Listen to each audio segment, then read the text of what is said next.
Welcome, guys. Thanks for coming. We're going to talk about, I usually talk about ROP. I've done that for the last few years, but frankly, I got tired of doing the ROP lecture. Who teaches you ROP now? I think you will next year. No, who does? Who teaches you like actually how to look at babies? Does anyone do that anymore? Dr. Hess, I feel like Hess. doing ROP around with him. Okay, so yeah, that makes sense. Yeah, I do them basically like just like Hess at all children. Nakanishi used to do it. She hasn't She's He on never PA. taught. never taught. She, being the chair, and she refused to. You know these things. Somebody taught me ROP. She would do a lecture maybe. but- No, Frank she would- Mendelblatt. she would not. Frank Mendelblatt taught me ROP, and then in fellowship, I had a guy named Frank McCabe who taught me ROP. And Caroline Baumel, they split the NICU in fellowship. Anyway, I was tired of doing ROP. It's kind of the same thing for like decades. So we're going to talk about gene therapy. This is a talk I gave at Hawaiian Eye about a year ago, but the principles are sound. The details of the studies have progressed, so the clinical data is a little bit outdated. But that's not what we're here for. You guys are not ready for clinical data, and in the same way that a retinal Congress audience is. You're ready for gene therapy, though. How many of you guys have used gene therapy in any therapeutic area or touched one as a trainee? I was like observing with Dr. K when she was doing gene therapy stuff, right? Chromatosis, yeah. With Christine Kay in Gainesville. She's incredible, right? She's fantastic. Yeah. She's a former resident. Yeah, former resident. That's Oh, true. yeah. Yeah, she is a former USF resident. She was doing subretinal gene therapy in the operating room. I was seeing her when she was like testing the patients in the office for all the pre things you have to do or post things you have to do. Got it. But- She was doing a study assessments for gene Yeah. therapy in the office. So you Yeah. were around gene therapy patients. Yeah, with Good. the, is it called like an octopus or something? Yeah, that's a type of visual field. Yeah, I Okay. just remember that. How And about the That's an patients old being- machine. Yeah, it's an old machine. I was a med Yeah. student, this is like 10 years ago, 8 years ago, Mhm. or sorry, an undergrad, No, undergrad. the octopus is like 40 years old. How about other gene therapies? Anyone touched any other gene therapies? There's a commercially available gene therapy. No? So they've been talking, gene therapy's been a concept since I was a resident. It's been an idea for a long time, and we're gonna talk about, the title of the lecture is The Good, the Bad, and the Maybe. In ophthalmology, we are on the absolute bleeding edge of gene therapy for common disease. If the gene therapies that are in phase 3, and there are 1, 2, 3 gene therapies in or imminently in phase 3, the final phase of clinical development, we will have the first gene therapy ever approved in all of medicine for common disease, which would be amazing. It is going to absolutely bankrupt Medicare. It's going to be insane. And it's going to be a tremendous shift in the paradigm of how we do things if it works and if there's access to it. Those are ifs. Those are not, progress is not in a straight line. We're not definitely doing gene therapy for common retinal disease, but we're giving it a really good shot. And there's a lot of very smart people who are willing to place a bet on the possibility of it advancing. All right. These are also outdated, but I'm a highly conflicted individual. Of note, I am a consultant or an investigator or an equity holder in several gene therapy companies. Typically, I don't hold equity in companies that I'm an investigator for. I find that to be a little slimy, so I don't do a lot of that. But I do get paid as an investigator from 4DMT, from Gyroscope, which has now failed, from Janssen, from Regenex Bio. One that's not on here is Adverum, which is one we're starting a phase 3 with at our site. And then a lot of these images are read by the Boston Image Reading Center, which was a Tufts project, which I am an equity holder in. Those are the ones that are bolded up there. When you hear someone give a talk, be sure to look at their disclosures. If they're a really good, transparent presenter, they may call out if they have specific conflicts of interest related to the topic of the talk. So the components of gene therapy is different than cell therapy. Your patients are gonna come and they're gonna, the public conflates stem cells, gene therapy, all this stuff into one futuristic thing. And that's not really what it is. Gene therapy is different than cell therapy. Do we all understand that in this room, for starters? They've had stem cell therapy on, Kennedy, about 3 blocks from my house. Well, there you go, the bleeding edge, stem cell Can't therapy. believe it. I mean, it's been there for 30 years. I mean, That's what we call garbage science. it's worse than that. Yeah. Years ago in Massachusetts, Yeah, they started injecting, cells into the vitreous. mhm, So some clowns. Yeah. And, they bilaterally blinded people. they were doing that in South Florida like 3 Central or Florida, 5 that years was ago. Orlando. Central Florida, yeah. And there was no way to stop them. There was no law in the books to stop them. Yeah. It's So, horrendous. so cell therapy has been used in not uncontrolled sort of investigational settings like this, which are often like centers for profit for a long time. There's also real science looking at cell therapy, which is taking cells from elsewhere and putting them in the body and trying to get them to divide and work without becoming cancer or without causing inflammation. Tricky. We have a phase 2 study in that, sponsored by Genentech in a partnership with a company called OpRegen coming up, looking at pluripotent RPE cells going under the retina. We'll see if we can do that without causing intractable PVR and epiretinal membranes in phase 2. That's coming, but that's not what we're talking about today. We're talking about gene therapy, which is different. Gene therapy is taking a code, a genetic code, and putting it into a cell, and we'll talk about what the purposes of that can be. There's several parts to a gene therapy. You have a capsid, you have a vector, a viral vector. Basically, there are several different viruses that have been used in gene therapy. We're going to talk about specifically the vectors that are being used in retina and common retinal disease, which are similar to the retina vectors used that you saw Christine K using in the Luxturna product, which is commercially available for RPE65 mediated retinitis pigmentosa, and the investigational choroideremia vectors. The vectors have probably gotten better with regards to their ability to deliver a lot of gene product to a lot of cells. But there's components to the vector. There's a capsid, which is the capsule of the vector. There's a promoter, which is inside the vector and is a part of the gene cassette that kind of gets things going.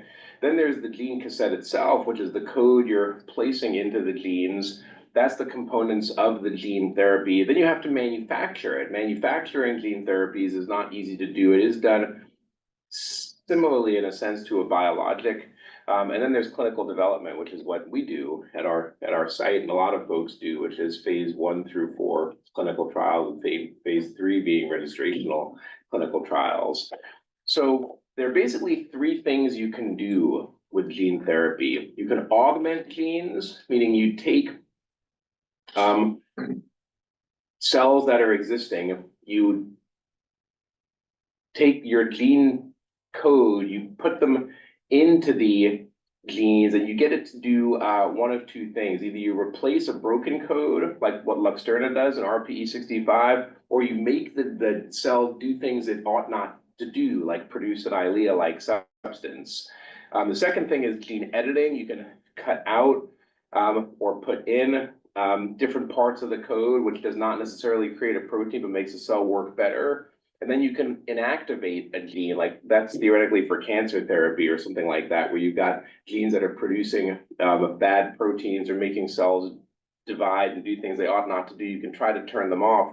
What we're going to focus on is gene augmentation. In common retinal disease, what we're looking at doing is taking cells and making them do something unnatural, making them into biofactories for various therapeutic proteins. This is basically a graphic of how it works. You have this vector, and viruses are always drawn like this little yellow guy, like little aliens with little tentacles on them. Do you guys know why the viruses are always drawn like that? That's what they look, that's about what they look like. But yeah, it's kind of. It's kind of what they look like. It's under an electron microscope. They kind of look like that. They have all these little like octopus tentacles, and they get basically brought intracellularly through vesicles. The vesicles in your cells will bring the viruses in, and then the virus, which has this this packaged protein in it goes into the nucleus of the cell and implants the gene into the nucleus of the cell to change the code of the genes inside the cell. And the idea is that the cell will do something else. Well, with regards to gene augmentation and making the cells produce therapeutic proteins, one-time gene therapy will theoretically change your cells forever and make them make this therapeutic protein forever. You cannot necessarily turn it off. It's an interesting point, because I was talking to someone about a different gene therapy in one of my biotech things. And it works in the retina because retinal cells last forever.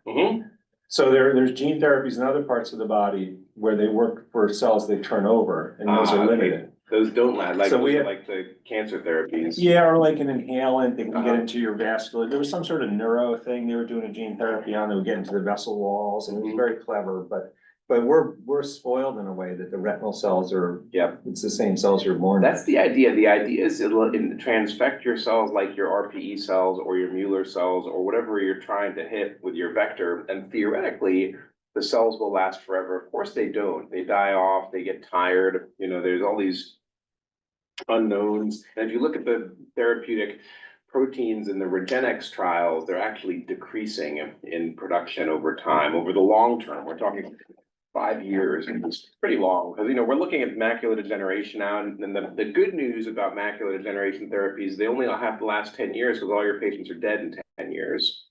So they don't have to last forever, like a diabetes therapy, which could impact the patient for 20 or 30 or 40 years. So wet AMD is the ideal disease state for drug development for a whole bunch of reasons, including the fact that your product doesn't have to be safe and effective forever, or even a really long time. 10 years is a long time. Pretty long time. It's a pretty long time, but it's not like a pediatric therapy. In my age group, it's a long time. Good. I had a patient who saw you 20 years ago, and We were just talking about his old patient. they're really sweet things, and they asked me, they're like, "Do you have good news about Dr. Pape?" And I'm like, "Yeah, he's still alive." That isn't what they wanted. He's dead? She dead yet? I wanna go dance on his grave. Just tell me where it is buried. Your old patients, they remember you, which is great. Yeah, you know? but that's not necessarily a good thing. So they remember you yelling at your trainees, they do remember that. But Dr. Papen used to not be quite as kind and sweet and generally nice to be around, even before my time even, I think, yeah. For any, I don't remember the Raven Paven of the 90s. No. Yeah.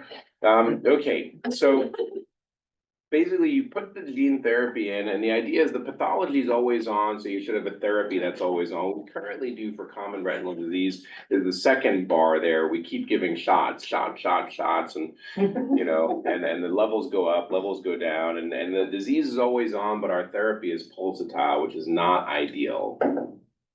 So why in the eye? And this goes to what Dr. Cohen was saying. The eye is small.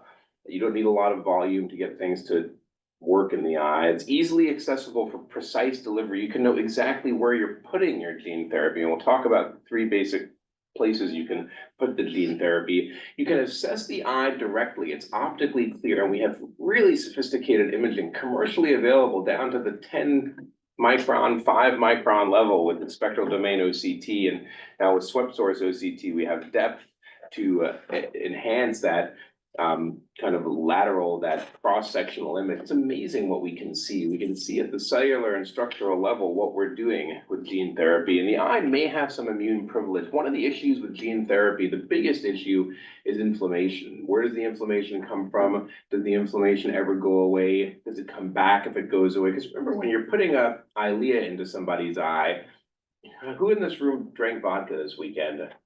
Oh, God. Be honest, who drank vodka?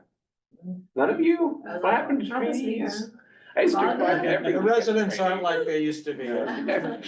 So the vodka is this, like, you buy Grey Goose vodka. What does it say on the bottle? Drink responsibly. What else does it say on the bottle? Probably pregnancy warning. It says triple filtered, quadruple filtered, quintuple filtered. you take the Eylea, you put it into somebody's eye, it is the gray goose of biologics. It's been Oh. triple filtered, it's been, impurities are out, all the proteins are folded exactly the same. In the eye, you're making it into a biofactory, you're getting zero filtration. Is grandma's 85-year-old RPE cell gonna fold proteins 100% of the time as reliably and cleanly as Regeneron's triple filtered gray goose Eylea? Unlikely.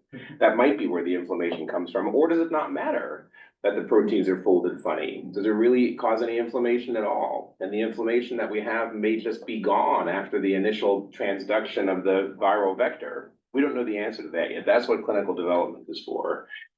So gene therapy has success in the eye. The first FDA-approved commercially available gene product ever was Luxturna, which was approved in December of 2017. Luxturna is a AAV2, an adenoviral-associated vector type 2 that transduces a functional copy of RPE65 into patients who don't have it. This is gene augmentation, but not to make a abnormal protein, it's to make a normal protein. It is very rarely utilized. You have to find these patients who are RPE65 they have to have a genetic deletion of RPE65. They have to be, willing to have the test. They have to be able to go to the OR. They have to be able to pay for this tremendously expensive drug. They're all pediatric essentially. So there's a lot of help for pediatric patients. So access is possible. I've never diagnosed this. Have you ever diagnosed RPE65 mediated retinitis pigmentosa? Christine K probably has diagnosed more than almost anyone in the country, and she's probably diagnosed 2 or 3 of them. It's a very, very rarely utilized therapy, but it's amazing because we did develop it, and a company called Spark Therapeutics did it, and it was sold to Genentech. And then the surgery is a little bit technically hard. You have to take this pediatric patient, you have to get subretinal with a cannula, so you have to create a PVD, or you can't really get subretinal with a cannula. It's tough, or you take your $250,000 gene therapy and you've squirted it in the vitreous, then your case is over, because you don't exactly have a backup file. But but Barakal does these, and she's done probably more than most people who've used this drug in the country, and she says that it can be done, at least in a section. You can elevate the RPE, make the PVD and put the drug subretinally. Why the PVD? What do you need that for? Can't easily get the 41 gauge cannula under the retina with the vitreous down. I think also because you're making a hole, if you leave the vitreous, you're Theoretically fractional, yeah. I imagine. Well, we're doing these in old folks, which we'll talk about there. It's hard to get it. The old folks, they can get vitreoschisis, and it's hard to get the cannula under the retina when there's the vitreous there. Right. But in old folks, it's easy to get a PVD, at least mostly PVD. The future programs have several features in common. They introduce a new gene to produce a therapeutic protein. They're not doing replacement like Luxturna with RPE65 replacement. They're putting in proteins to make the eyes, make the anti-angiogenics or GA therapy or something like that. They all use adenoviral vectors that have been matured, that have been engineered to be especially potent on certain retinal cells, Mueller cells, RPE cells, things like that. The route of delivery is determined by the abnormality, the vector, and what the drug developer thinks will be easily adopted. Which route of delivery is the easiest way to get things into the retinal tissue these days? Easiest, like technically, or Yeah, most direct? technically, what's the easiest? Like intravitreal injection? Yes, that's the right answer. That is the easiest way to get things into the retinal tissue. It may not be the best for gene therapy, but one of the things for drug development and commercialization is you want a drug that fits seamlessly into the existing flow of therapy. So intravitreal injection has a lot of emphasis in late phase development programs. All right, these are the different ways you can do it. In office and surgical. This is a fun slide. This slide came from a guy named Zalard Keish, who grew up in Tampa, who I like, the sweet guy. He's in Columbia now. You have intravitreal injection, the most accessible, super common. We all know how to do it. My son, who's 8, could do an intravitreal injection. I could teach a monkey how to do an intravitreal injection. It's true. What I can't teach him how to do is how to select the drug, define the spacing and monitor for complications, which is the hard part. Doing the injection is the easy part. Suprachoroidal injection. We have a commercially available suprachoroidal injector. How many of you guys have heard of a product called Xipere? Xipere from Bausch and Lomb, developed from a license from Clearside. How many of you ever used? You did these clinical trials with me for Just the trials. You The never- rep was in the room just glaring at me the other day. Jeff Malone. Yeah, he's Yeah, a nice guy. like, I yeah. just, yeah. Yeah. I don't Why know is if he I- glaring at you? Cause I don't use They don't it. use it, You yeah, can do a sub-T-nods injection. right, that's their big competition is Sub-T-nods is $10 and I've done probably 1,000 of them. And it doesn't 2,000. hurt, The Yeah. suprachoroidal injections I've done probably, did they hurt in the trials when you did them? Not that I remember, but I don't know if it was getting in. It's a weird procedure. These, in my experience, I've done probably a dozen of these Yeah. commercially, and no matter what I do, they seem to hurt. Do they? They see it, sometimes I have a patient who does great with them, and she's gotten like 3 of them, which is my most commonly used patient. I inject 50% volume, but she just can't take it. Right. It stretches the suprachoroidal space.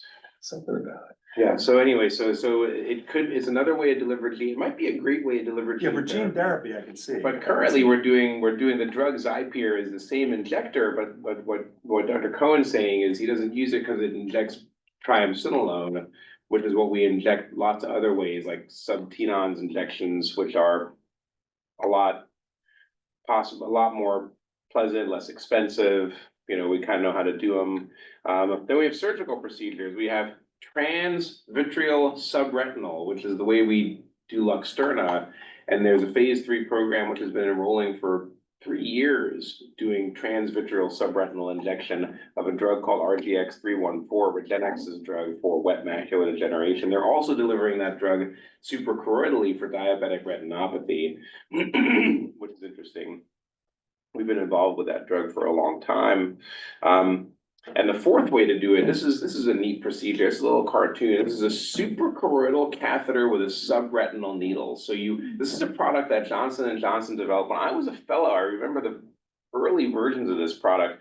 It's a device that you fish down into the suprachoroidal space. It's flexible. And I've done this in animals. I've done this right down the street in camels. Yeah, I was in that. It was fun. You did I that? did it. Yeah, Yeah, it was fun too, right? It sounds good. Fun procedure. Do you guys know that about the camels animal lab down the street? No.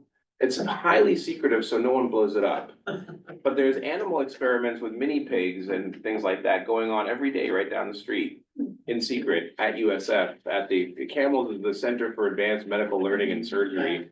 And none of you guys have been in there? Well, we We were did. medical school, we go there all the time, and I didn't know there were animals there. Yeah, we The whole never time. just figured It's a national, Where is it? it's a national treasure. There are only like 4 or 5 places in the country that do that type of work, and none of them have been blown up lately, which is Where awesome. in Campbell? It's right across the street from the Ice Palace, ice hockey place. No, like Oh, where where in in Camels? Camels In is the it? back in the ORs. You were in the Yeah. ORs probably with cadavers. Yeah. Yeah, same ORs. They just Oh. wheel the pigs in, then they wheel them Oh, out okay. after they. I was So gonna they say, have a I've never heard of vivarium. pig in that They have a place. I've vivarium been there a somewhere lot. now. Yeah, somewhere, yeah. There's a vivarium in that building somewhere, which I do not Yeah. have I any. don't know if I can cut this out because it's recorded. Do I have to cut this out? You think it's confidential? No, it's not confidential. It's a secret. Secret, okay. Yeah.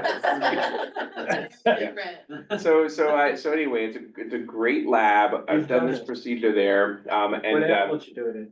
This procedure has been done in people We did it too, in in a phase 2 genetic study eyes. for a GA therapy. And then what you weave this thing in behind the eye, and then there's a little needle, you spin the wheel. And the little needle comes out and it goes subretinally through the RPE subretinally. You don't want to advance it so much that it goes through the retina into the vitreous. If it does, you retract the needle, you move the little catheter around and try again, at least in mini pigs. And and people, I've seen videos where you do that in people too. And the idea is you create a bleb for the drug, the gene therapy subretinally. This particular delivery system would be really well designed for cell therapy too, because you could put the cell therapy under the retina without putting anything into the vitreous. Because the big risk with cell therapy is that you create these dividing cells, you put these dividing cells into the vitreous and then they grow everywhere and create intractable, unfixable retinal detachments and things like that, which has been, Who owns this? Who owns this? Well, this is a great question. It was so unsuccessful, it's been sold many times. Johnson and Johnson owned it originally. It was recently owned by a company, I think it was licensed to Gyroscope by a company. Can't remember the name of the company that licensed it to Gyroscope, and then Gyroscope was bought by Merck, and then their program failed. So I don't know who owns the license to the device right now.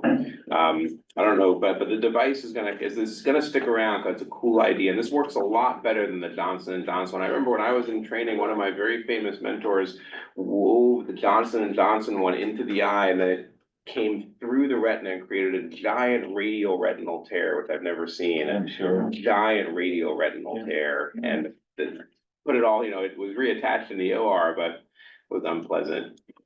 Yeah, I don't know how that did. Here's the device, and it's called the Orbit suprachoroidal delivery system, and it is super cool. So we'll see if it gets any airplay. It doesn't seem like the world's hardest surgery if the device is reliable.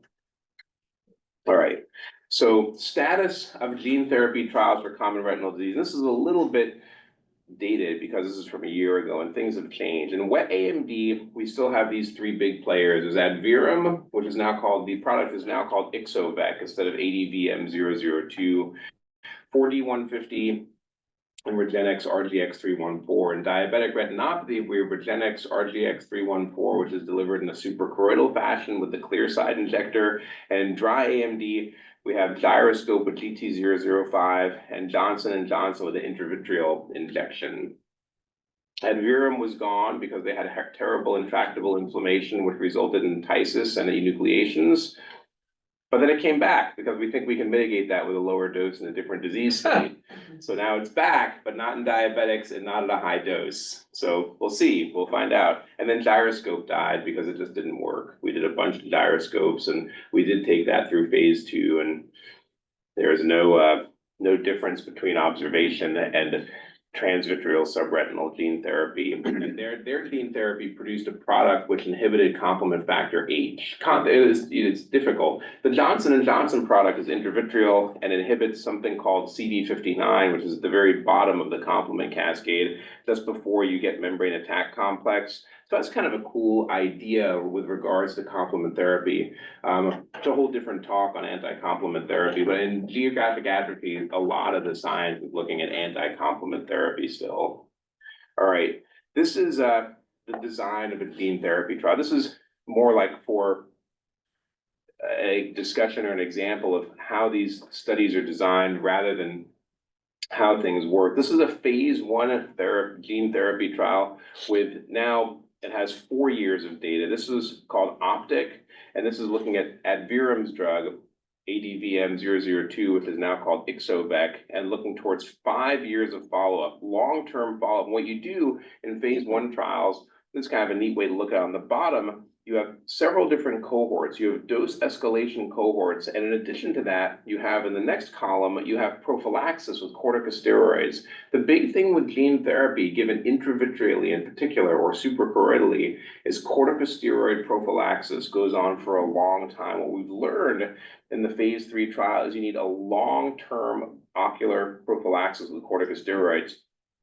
Here we had oral steroids, and then we had eye drops, and the eye drops went on for 6 weeks. What we learned in this phase 1 study is that that probably isn't long enough. The phase 3 studies have 24 weeks of ocular corticosteroid prophylaxis in some of them, but they have a taper. It's a decreasing dose. And it's probably a lot easier than getting intravitreal injections for those 6 months every month, is the argument. And as retinal specialists, we swim in steroids. We're not nervous about corticosteroids, at least. Are you nervous about corticosteroids? No. I think people should give more. People don't give enough. People don't give enough. What do you think? Does a long course of topical corticosteroids make you unhappy? No, see, retinal specialists, but ophthalmology and optometry, general ophthalmology and optometry tend to be steroid averse. So a big concern in the drug development is whether or not the long course of topical corticosteroids is going to be a barrier to treatment. And should you do something like a subtenon's Kenalog or an Ozurdex or 2 Ozurdexes or a Xipere suprachoroidally instead of these drops? We have to figure that out. But in the phase 3 trials, we're looking at long courses of corticosteroids. You know, I've been doing something, not to divert too much, but just for an idea in your heads. If I have to numb somebody for like a laser or a surgery or a cryo, I now put a little bit of Kenalog in it. As long as you're gonna be seeing them back. And you can follow them for possible glaucoma. And it's nice, just put a little bit, you know, drop your anesthetic, just pop a little Kenalog in there. I love that idea. That's what I It's do. really in the nice. OR. I do And that my in the OR. cryos, my lasers, everybody's like, yeah, it wasn't bad. How much catalog? Just a little, Like not less than a one, half? probably, yeah, probably a quarter maybe. Quarter, yeah. Depends on if I'm doing a retrobulbar, I'll put 1 in. I do usually 3 cc's peribulbar. Yeah, and then probably Yeah. maybe, yeah, what you do is have them draw up, because they, you know, they're not gonna dilute. Draw up like 6 or 8 Yeah. with 1, and then you can put the They 3 in. put 3 in, yeah, it's a good idea. You get occasional glaucomas though, Yeah, so yeah. it can't be somebody. But I do them in the ORs routinely now. Dr. Cohen taught me, there was a paper that he pointed out several years ago Long now, time looking ago. at, like maybe it's 7 or 8 years ago now, with adding 1 cc of 40 milligrams of Kenalog to your retrobulbar in the OR. And I do that in like 90% of my cases. I don't do it if there's a terrible nerve or patient or glaucoma. pale nerve. But it's amazing because patients are highly unreliable with their drops, which is one of the concerns with the gene therapy. If you have that Kenalog back there and you're doing your routine 25 gauge vitrectomy, you don't use topical steroids in all No, your not patients after, afterwards. that's I just still use- gentamicin for a week and they're done. I still do topical steroids because I don't think you can never have too much steroids, you know, but But it's a thought, but you can't, because you'll get glaucoma, so you gotta watch them. Like if you're doing it in the ER, don't do that. So I guess the goal of all this, the point of all this is we use corticosteroids a lot. We probably underutilize them. So a corticosteroid course is not a terrible thing. Now, this is remarkable. Phase 1, what's the purpose of a phase 1 study? There are 3 phases to clinical development. Clinical Science 101, what is it? Safety, correct. So why do all these companies pull these efficacy slides out of their phase 1 studies? Because they want money. They want investors to say, look, we have efficacy at phase 1. So we're gonna give you cash. However, that's not what the study's designed for. So every time you see efficacy from any phase 1 study, it's take it with a grain of salt. Take it with a grain of salt, yes. So I was once at the academy and there was this guy making notes and I said, what are you doing? He said, well, I work for an investment company and I'm taking notes about all these presentations. And he said, oh, and it came out that these companies that invest in stuff like this, they buy the stocks. Yeah. Okay? But they always sell them before they have the results of a study. Yes. Because they sell Yes. the hype. They Yes. don't wanna know the results of the Yes. study. They never wait that long. It's not worth the risk. Yes. And I know this personally, because my sister got me into a company where we did wait for the results. I lost $7,500 in 2 minutes. Oh my God. I mean, it was gone. It's true. So it's all high. It's just amazing. You wanna lose money? I'm surprised Put it in they the get market such today. long-term development. But this really. Investors for long-term, they don't like, most investors don't like like a 5-year study. I think, well, it's not a 5-year, so it's 5-year follow-up, and then what they're doing with the phase 1, they wanna be able to support. But their phase 3 is gonna be a 1-year primary endpoint, but they wanna say, look, we have 5 years of safety data on this cohort. You know, Right. to support the value of their phase, of their company as Well, they go through. this is phase why I'm 3. pro drug company. Yeah. This takes a lot of money and a lot of money is Mhm. burned.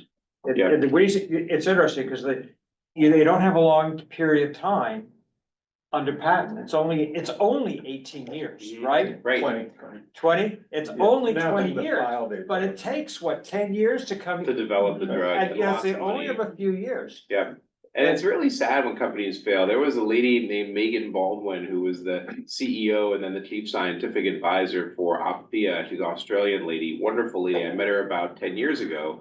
And she was developing an anti-C, anti-D intravitreal trap. We currently have anti-VEGF-A drugs. So there was this tremendous paired phase 3 trial called Coast and Shore, combining Lucentis and Eylea with her anti-CD trap. And she was quoted about 6 months ago saying, my life's work depends on the outcomes of this study. And about 2 weeks ago, negative results, program's dead, money's all burned, the company's insolvent. And Yeah, they're- this is they're what wrapping us up. politicians drive me nuts because they talk all the high prices. They gotta be high, they gotta have profit. There's so many. There's so, So many politicians failures. are When in doubt, bet against the drug.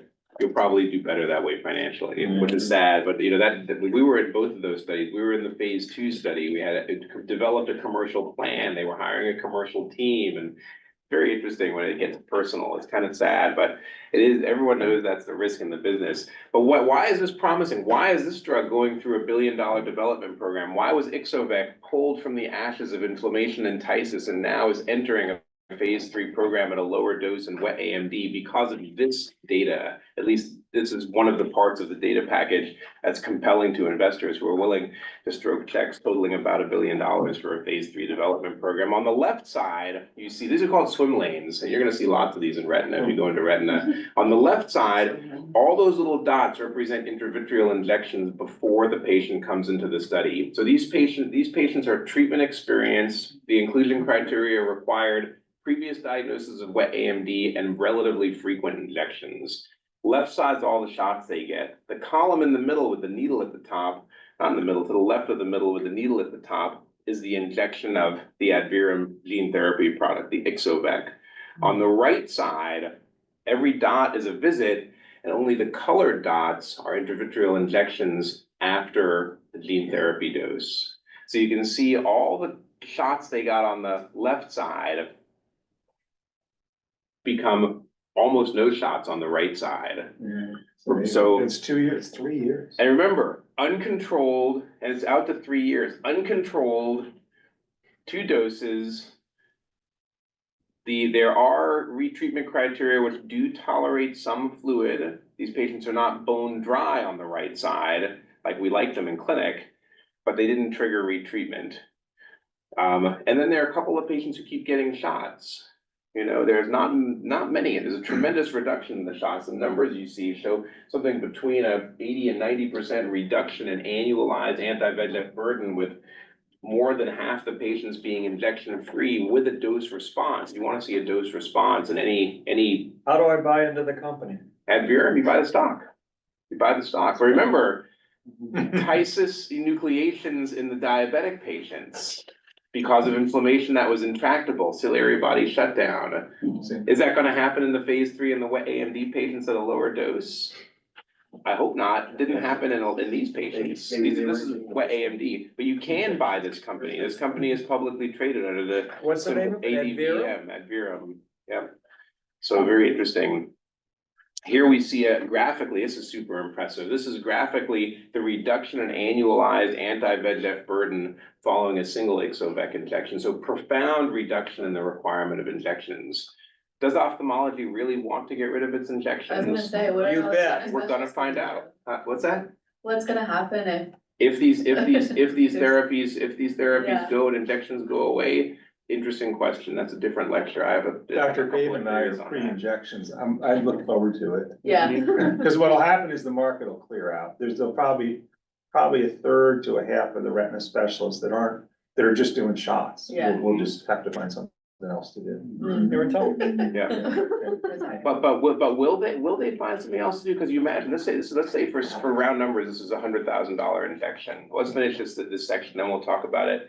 BCVA maintained with both the doses for 3 years. CST generally maintained, but look at those error bars. The CST is a little bit all over the place. It is small numbers. It does tolerate fluid. These are not bone dry patients. The vision has also error bars that are a little bit all over the place. CST, a little bit all over the place. No control. Frequency of inflammation over time. The higher dose on the left, always a little cell and flare in some of the patients. They don't quiet down. On the right, lower dose, less inflammation. Also, remember, these are not optimally prophylaxed with corticosteroids. The longest course of this was a 6-week topical course, and in the phase 3s, we're doing a lot more because we believe the inflammation comes from the transduction, probably more so at the beginning. But then why is there some inflammation in 2 to 3 years? Not sure. Got to figure that out. Yep. No, Oh, it's okay. interesting because you said that about the proteins not coming out right. I wonder if that might be true. It might be true. Are there funny folded proteins coming out from grandma's RPE cells that just aren't quite right? Similar trial. This is 4D150. This is a drug which is also adenoviral vector. It's a dual transgene. It creates an Eylea-like substance and it inhibits anti-VEGF-C, just like Megan Baldwin's company did. So my bet is their narrative on anti-VEGF-C is gonna drop since that company just failed. But they still create an Eylea-like protein, which inhibits anti-VEGF-A. Similar trial, 3 different doses, 3 E to the 10th, 1 E to the 10th, and 6, that what it is, 6 E to the 9th, yeah. So 3 different doses and then dose expansion, a bigger study with 20 weeks of topical corticosteroid prophylaxis. This study is also a phase 1/2 study. It came after the Adverum study. Similarly impressive swim lanes. Left side, you see pre-injection, injection in the middle, right side post-injection. There does seem to be something of a dose response, reducing annualized injection rate. But look, we have an N of like 15 here with no control. So again, take it with a grain of salt. What's remarkable about this drug, maintained acuity, maintained central subfield thickness, error bars kind of all over the place still, much less inflammation.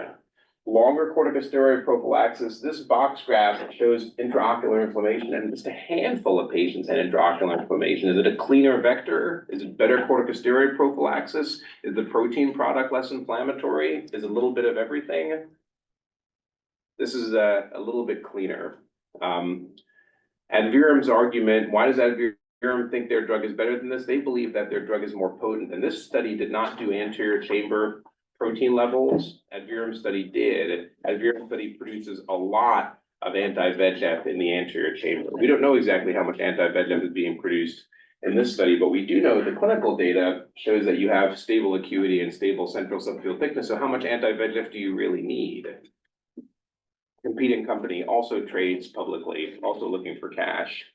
The last program for wet AMD is the RGX-314 program. This is the longest running phase 3 program. This is taking forever to enroll this program. This is also an adenoviral vector type 8.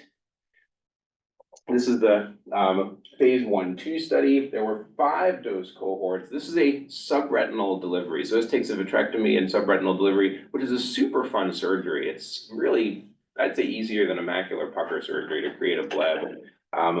And it's not any more risky, I don't think, than a cataract surgery with probably a 1 or 2% risk of retinal tear and detachment. So it is a surgery, and there is a barrier to treatment because it doesn't fit seamlessly into the flow of your clinic like intravitreal injections, but you'll see some data that makes it a reasonable argument to consider surgery. Again, these are patients who are old. The annualized injection rate in all these studies prior to entry, and this bottom bar is 9 or 10 injections a year on average. These are heavily treated patients that come into these studies.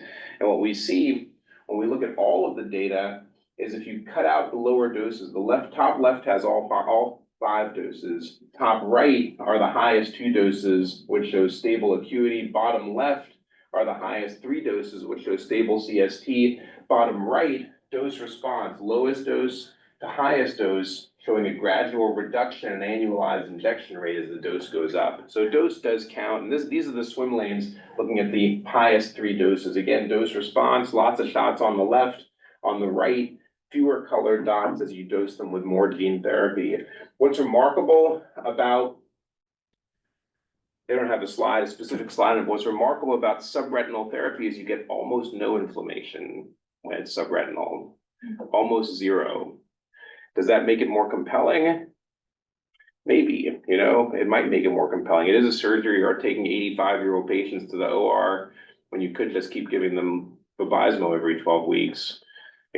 So it's maybe a little bit harder to get the therapy to the patients. Also, cost-wise, we used to have this thing called patient assistance funding, which is currently not available, which is not transferable to the OR in the current compliance system of how that therapy is, how that funding is delivered. So if this is also $100,000 and it costs the patients 20% of that because it's in an OR, I don't care if it helps them see through walls, none of them are going to use it. So getting the drug access to the patient, making the out-of-pocket cost reasonable is huge. And I think there's strategies to mitigate that Regenex, which is now in a partnership and a licensing agreement with AbbVie, are going to employ to get this drug to the patients if it gets over the finish line. And then last, sorry, one more section and we'll be done. Diabetic retinopathy, same drug. This is also an early phase study, and this is looking at 5 cohorts, 3 without corticosteroid prophylaxis, 2 with corticosteroid prophylaxis. This is looking at suprachoroidal delivery for diabetic retinopathy. What's remarkable, if you look at the suprachoroidal delivery in dose level 1 and dose level 2, again, a treatment response. This is looking at the diabetic retinopathy severity level. Controls on the left, basically nothing happens. On the right, you see patients who got administered suprachoroidal RTX-314, which makes the eye produce a Lucentis-like substance. You see a greater proportion of patients having 2-step improvements in diabetic retinopathy severity with a single injection. What's the issue with this drug? The risk with this drug, the vision threatening events go down, vitreous hemorrhages, diabetic macular edema, it really seems to work. The issue is inflammation again. You have, when you start dosing these patients, you have about up to 1/3 of them get red eyes, and 15% of them get episcleritis at the site of the injection. Possibly more corticosteroid prophylaxis will help that. This is going into phase 3/2, same delivery, more corticosteroid prophylaxis. When in doubt, dump the steroids on and hope for the best. But this could be a remarkable therapy in a diabetic patient, a young diabetic patient, suprachoroidal, not intravitreal, no vitrectomy, lifetime reduction in the risk of diabetic retinopathy, theoretically. Pretty cool. And also lifetime risk of NVG, like the Yeah. small risk of steroid induced versus like almost certainly MVG if you leave uncontrolled. I feel like we're seeing Yeah. so much MVG, like we don't even have enough. Yeah, you give Yeah. these patients a single shot. Yeah. If it works like it does in phase 1 in this small early phase study, lifetime reduction of PDR, lifetime reduction of NVG, or at least even if it's not lifetime, let's say there really is a drop off in the protein production, a long time, let's say you get them 5 or 10 or 15 years reduced risk. So theoretically, a tremendously valuable drug for patients with diabetic retinopathy. And the diabetic population is probably even a better and more impacted population by long-term therapy than wet AMD patients who have more time and more funding. Of course, access for your patients who come in with MVT will be harder. But ideally, it's like 20 years earlier, like 15 years earlier, so we're not even seeing them because we're starting a new generation of people who are not just coming with end-stage MVG and the angle's already closed, and like. That's the aspiration. I agree. That's the aspiration. Now the clinical trial is enrolling patients. It's going to enroll patients with 47 to 53, so severe and very severe NPDR. But of course, we're looking, we look toward this slide, which is the vision threatening events. And when you do the suprachoroidal injection, you get a tremendous reduction. You get a 90% reduction with the higher dose in vision threatening events. Scott Paller is calling. Is he here? No, I doubt it. Okay. You can call me. Okay. It's probably something else. Yeah, all right. Good, all right. So this is a similar design. This is Johnson & Johnson's intravitreal injection for geographic atrophy. Dose ranging, 3 different dose levels, 3 to the 10th, 1 to the 11th. And what am I saying with that? It's an exponent. The way you express gene therapies, you have a number and then an exponent is 10 to the 11th power. These are viral copies that you're injecting. When you're describing gene therapy, you talk about the first number and then e to the 10th or e to the 11th or e to the 9th for whatever your dose is. So even though this number 3.56 is smaller than this number 1.07, the exponent is e to the 11th there and it's e to the 10th there. So this is probably a 50% higher dose than this, and this is 100% higher dose than this, because it's the same first number with an extra exponent. And this is looking at development of geographic atrophy, again, phase 1 study. If you look at the change in GA lesion area compared to baseline, uncontrolled, there is an increase in GA area, but if you compare that to linear extrapolation, again, a theoretic control group, there seems to be a reduction in GA area similar to what you see with the monthly complement therapies. So a lot of promise. So one more thing, we'll talk about the economics since that came up. So let's say for the sake of argument, this is $100,000 injection or $200,000 injection.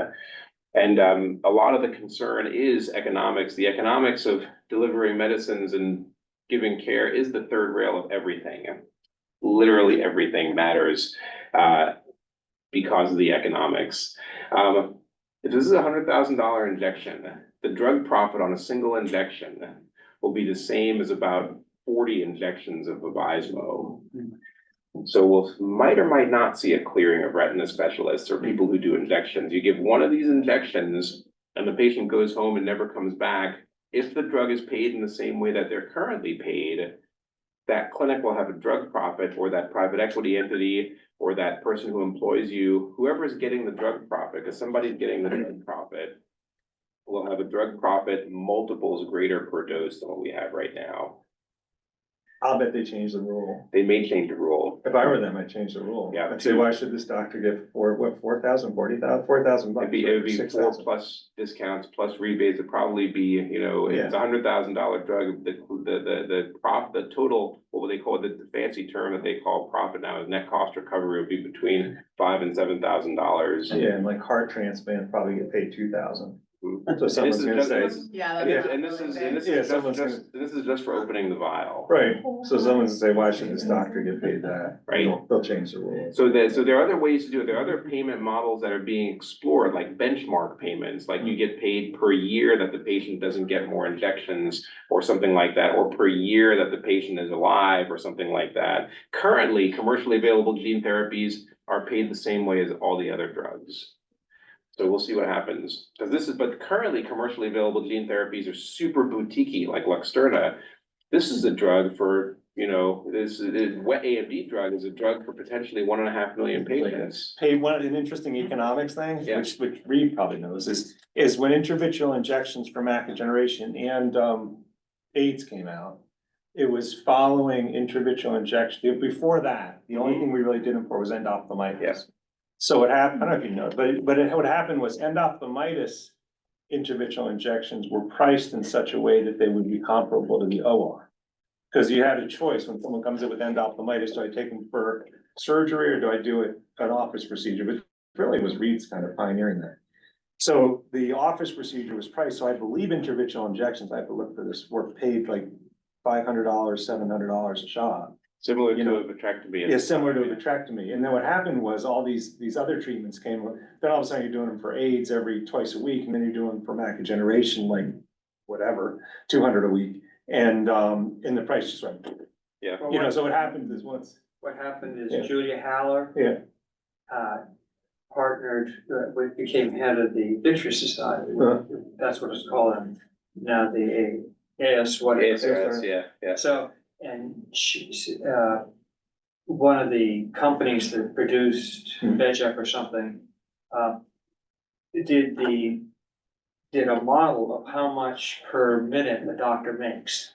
right, And it turned out, but they didn't want to show the data to anybody, but the big mistake was collecting the data. Right. Because per minute, an intravitreal injection at that time was better than gold. right. It was just amazing. And immediately, Medicaid got a hold of it, must have gotten a hold of this data, and they just slashed the price. Yeah, it doesn't take, it's like when cataract surgeons started bragging about 5-minute cataract surgery. Mhm. That's why, like, no, when I tell people vitrectomy, it's an hour or 2 hours, you know? I mean, I think they timed me the other day, I think one of my floater vitrectomies was 8 minutes, you know? Yeah. And the patient's out, I was like, when do we start, when do we finish? It's like, okay, like, it's still an hour, like, when I Yeah. talk to patients, like, it's an hour. It's an hour. The value is also pre-work, intra-work. Right, things that yeah. go into the valuation of, But so this medical stuff will come, services. if it becomes popular, but if it doesn't, Yeah, if it doesn't, it might be very, I mean, you know, you know, the economics of it are important, but we'll go back to the clinical aspect of it. So the potential is the possibility for a single treatment. There are no indwelling devices. We have this cool thing called the port delivery system now, which is very poorly utilized, but does work really well for common retinal disease. And then you get continuous protein production theoretically forever. Can't turn it off easily. Does it wear out? That's a different question, but it's a long time that you're gonna get protein production for. The risks, dosing approaches, you have vitrectomy risks, suprachoroidal injections, and the catheterization risks, and then the well-documented adverse events, you have inflammation. Now, something I didn't touch on, it's a little more technical, is you get in the subretinal injection these weird pigmentary changes. And no one knows exactly why, or if they're progressive, or if they're visually significant. Are they only in the area of your bleb because you're creating a localized detachment?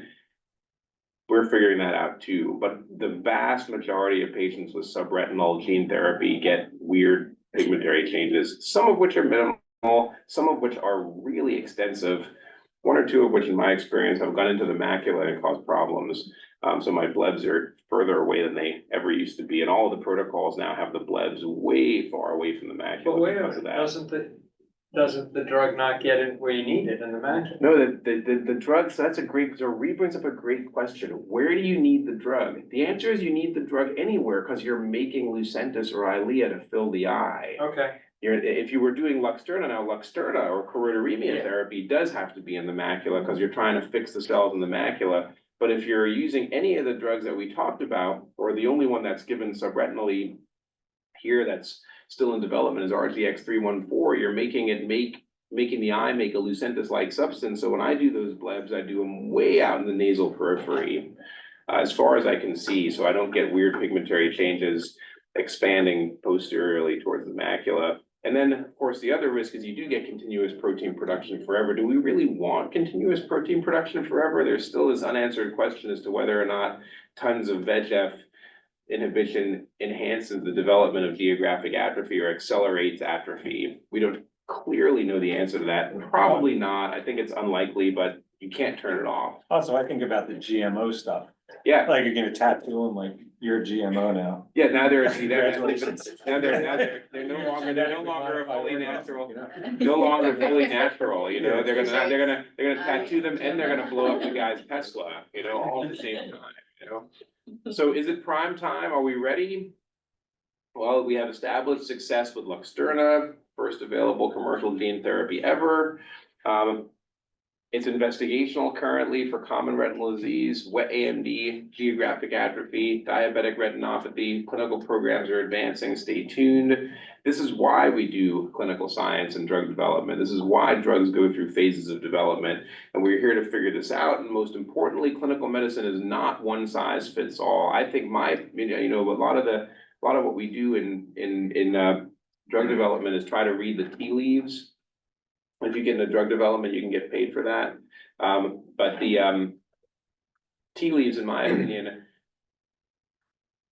show that we're going to have commercially available gene therapy. It's not going to be an early line of therapy. There's going to be a lot of barriers, both clinically, economically, and access-wise to getting it delivered early. All the drug companies always push you to use their product early.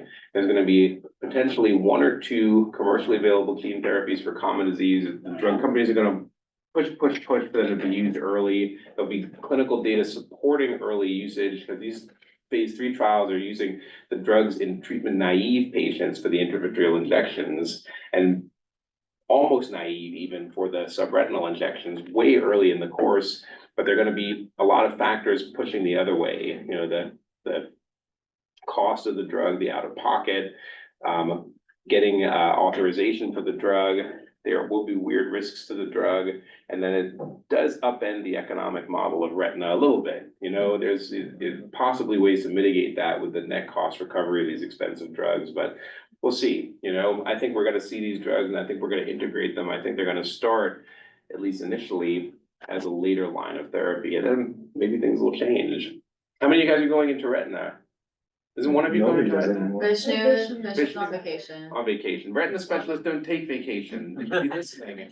I've never gone, even when I'm not here. Never gone. Yeah, Dr. Eichenbaum would never be on vacation or at a nice dinner. Had a nice dinner. Even when I'm in a nice dinner, I'm never on vacation. All right, well, thank you for paying attention. That was to the great. talk. Thank you.